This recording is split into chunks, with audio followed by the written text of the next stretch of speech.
Welcome back to Movierecaper. Today I will show you a war drama from 2020, named The 800. Spoilers ahead. Look out and take care. In 1937, China is around mid-second Sino-Japanese conflict. A gathering of warriors has been given the mission of safeguarding the global settlement of Shanghai. However, to arrive at the city, they first need to cross the open country. At the point when they at long last arrive at their objective, they previously run over the annihilated and deserted part of town, so the gathering starts talking about how to continue as youthful Xiao Hubei lets his uncle know that his sibling is no more. His sibling is Duan Wu, who has gone investigating to see what's happening. He finds there are Japanese fighters nearby and these warriors see him. Consequently, so they charge after him and track down the other Chinese soldiers.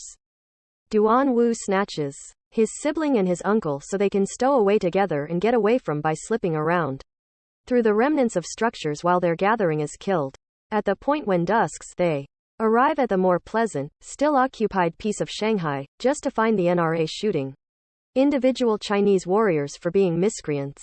Terrified of being marked defectors too, they search for one more gathering to participate to cross securely, and in the long run they find an automatic weapon organization they can join. These warriors are betrayers too, yet basically they are being taken to a Shanghai distribution center where they're required rather than executed. This is the Sahang warehouse, the last standing fortress among Shanghai and the Japanese armed force. Leader Zhu Shengzhong is troubled to have miscreants working with him and needs to kill them, yet Lieutenant Colonel Xie Jinyuan lets him know they will require all the assist they with canning get, so he sends the fresh debuts to work outside on the fortresses. Duan Wu takes the risk to converse with the colonel and explain he and his family aren't miscreants, simply aspect of the soldiers sent by the Wangpi base camp that got abandoned, yet Jinyuan sends them to work at any rate. While the gathering is working outside, one of the fighters sounds the caution, however it's nothing to stress over. It isn't the Japanese that are coming, simply a gathering of Chinese displaced people heading for the international Shanghai settlement. Duan Wu's uncle slips away the stockroom to go along with them and attempt to enter the well-being of the settlement, yet at the doors, he isn't permitted to enter on the grounds that he is wearing a military uniform and warriors are not approved to be there. Back in the stockroom, the warriors partake in the wonderful singing from a lady in a structure across the stream while Hubei becomes friends with the main other kid his age in the gathering called Xiao Cheui. On the top of the distribution center, Cheui shows Hubei the obvious contrast between the universes at the front and the rear of the structure.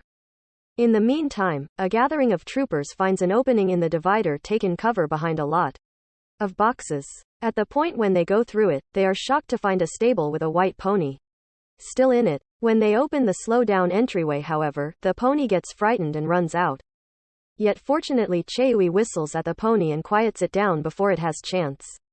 The following day, stress assumes control over the regular citizens in the roads when they unexpectedly hear explosion sound. Notice the Japanese have taken over one more structure, waving their banners as in indication of triumph. Thinking the stockroom is low in guard, next the Japanese attempt to assume control over it too, yet it is each of the snare the Chinese armed force has been stowing away to trap them and figures out how to rapidly overcome them because of the component of shock. Duan Wu's gathering is as yet seen as miscreants, however, so they are not permitted to battle. They stand by in a locked room and are possibly let out when the fight is finished. One of them attempts to take off, yet he's quickly gone for attempting to abandon once more. Duan Wu joins the warriors in clearing and stealing from the bodies, in spite of the fact that he wouldn't even come close to killing any foe that is as yet alive like the others do. Notwithstanding, there actually are Japanese soldiers outside the stockroom, and they fight back by tossing gas bombs through the windows. All warriors race to track down cover, getting towels to pee on them and cover their countenances to shield themselves from the gas. Dread and stress make it unimaginable for Duan Wu to assuage himself, however fortunately another official loans him his veil. The gas starts to spill out of the structure and arrives at the settlement, making regular citizens frenzy and push each other in the roads while attempting to enter any structure, which demonstrates troublesome in light of the fact that proprietors are locking the entryways. At the stockroom, the warriors are beginning to effectively eliminate the gas, yet Duan-Wu unintentionally gets pushed over and he falls into an underground channel he had hardly any familiarity with. He chooses to investigate around a bit, and that is the manner by which he finds there's an entry that can undoubtedly be utilized to sneak all through the stockroom. Meanwhile, Mr. Fang Xingwen, a Chinese columnist, moves toward the Japanese armed force to sell them all the data he has about the distribution center soldiers.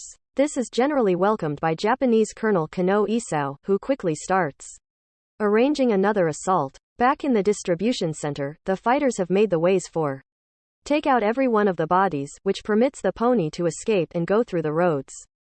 The regular folks see it and follow the creature's departure, accepting it as a decent sign. This gives a decent interruption from the mercilessness occurring at the structure the Japanese dominated. They have caught Chinese warriors and are currently showing their bodies on shafts as they request the distribution center soldiers to give up. Duan-Wu is crushed to figure out one of those bodies is his uncle, yet he lacks opportunity and willpower to lament since his gathering is accumulated to kill the couple of Japanese detainees they have as a response to the provoking. The defectors would rather not do this, thinking it is going excessively far. However, Commander Shengzhong shoots one of them and takes steps to do likewise to the others in the event that they don't follow orders. The troopers start shooting the detainees, yet significantly under danger. Duan-Wu can't force himself to make it happen.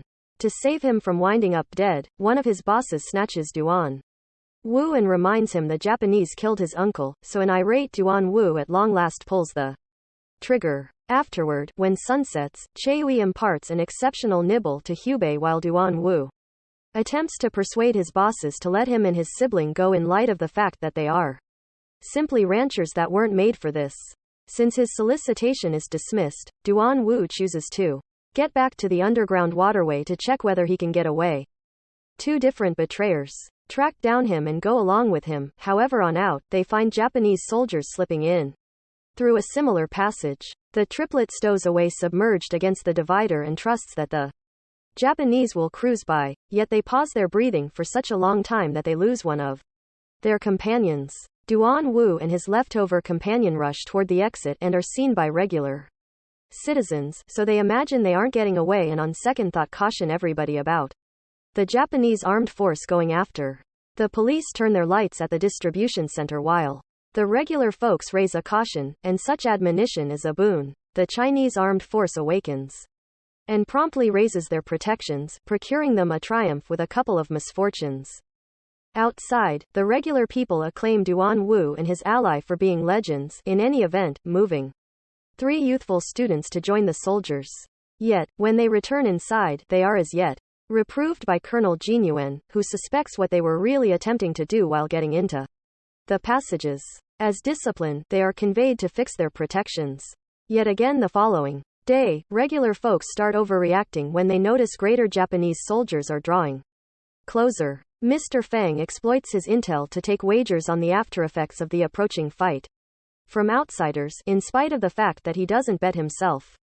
A couple of hours after the fact, the Japanese at long last come to assault, and the stockroom troops are soon wrecked to the point that the cowards, including the siblings and the students, are given weapons and requested to battle. The fight is fierce and the two sides are losing men at a disturbing rate, so Hubei is giving his all to sneak around and get by. Notwithstanding, when he looks through a window and notification the white pony running by, he can't resist the urge to educate Chui. This makes Chui attempt to take a gander at the pony as well. However, when his head stands out, he has chance by the foe. While the Chinese armed force is more modest in numbers, they realize their technique well and utilize different designs to protect their city. They make openings in the divider to shoot out projectiles, use mirrors to follow the foe's developments, and when they have no other decision, the fighters lash explosives to their bodies and charge toward the Japanese to explode a lot of their soldiers. Regular folks across the stream are moved by these penances and choose to help, so they send a gathering of workers concealing under a Nazi banner to convey supplies.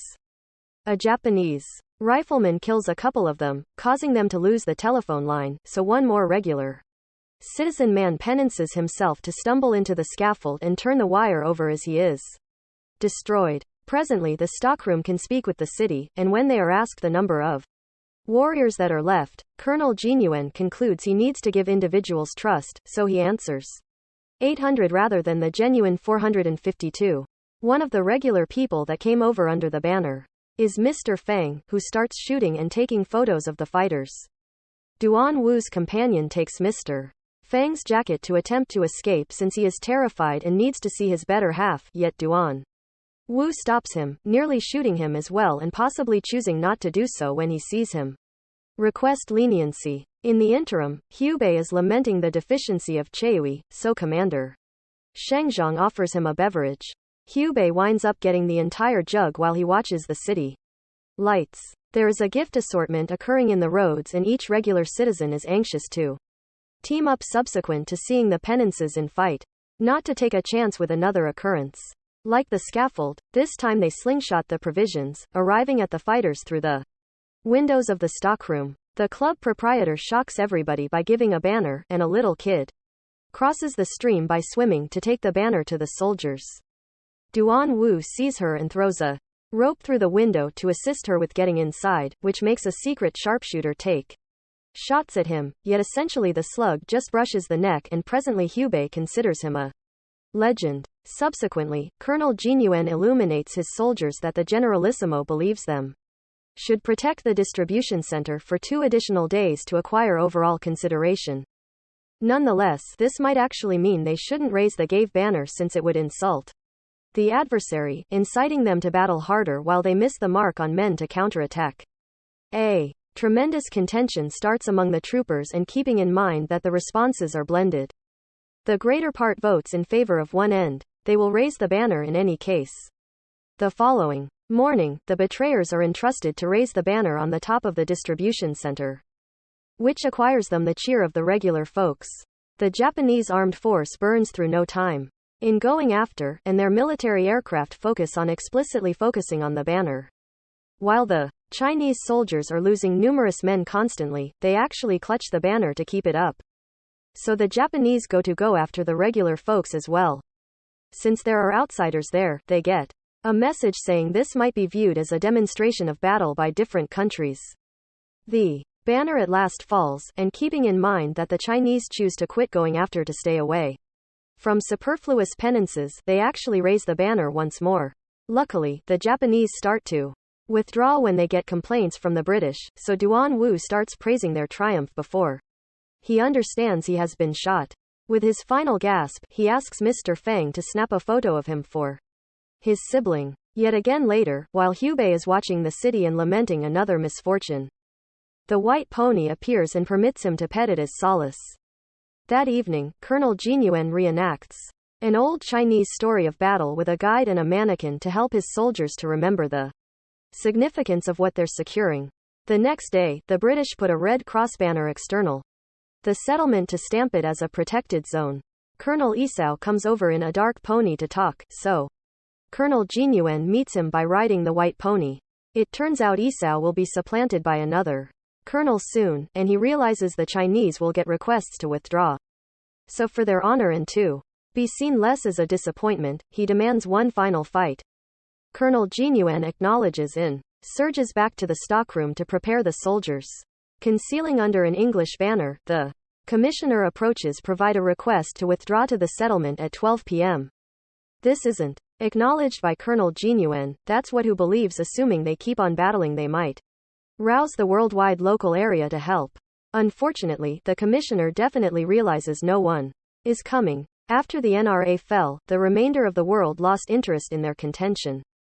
The higher-ups have chosen is smarter to acknowledge the misfortune. It very well might be not respectable, however the nation has adequately experienced.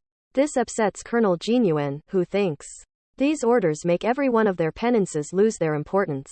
At the point when sun sets, the searchlights are switched off so the fighters can withdraw through the extension, however a little gathering should remain behind to give cover. Mr. Fang takes pictures and letters from this gathering, promising to bring them back home to their families.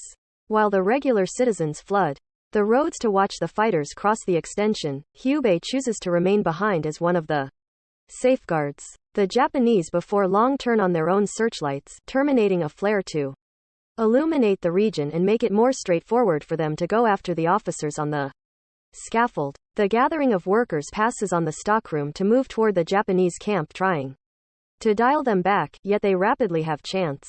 Regular people attempt to help also, be by connecting with clinical supplies or shooting with their own weapons from the galleries of their homes.